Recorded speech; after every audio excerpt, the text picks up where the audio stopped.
كلنا بنفتكر إن التغيير بيحصل فجأة، لكن الحقيقة مفيش حاجة بتحصل فجأة.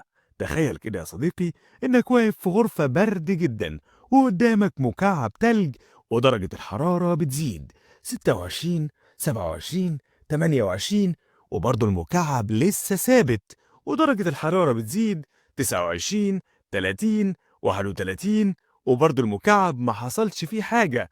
بس أول ما توصل ل 32 يبدأ المكعب يسيح، ولا درجة من اللي فاتوا كانت ضايعة. كلهم كانوا بيبنوا اللحظة اللي هيحصل فيها التغيير الكبير. وده بالظبط اللي بيحصل معاك. تتمرن وتتعلم وتحاول وتقول ليه مفيش نتيجة، مع إن كل خطوة وكل محاولة كانت بتعليك درجة بعد درجة. بس انت لسه عند 31. يمكن دلوقتي تكون قريب جدا، درجة واحدة بس من النقطة اللي كل حياتك هتتغير بعدها. ولو عايز تعرف القصة كاملة شوف الحلقة كاملة على قناتنا من هنا، وما تنساش تشترك في القناة وتفعل الجرس وتشاركنا برأيك في التعليقات عشان الكل يستفيد، ما وانا برضو مش هستفيد وحدي. سلام.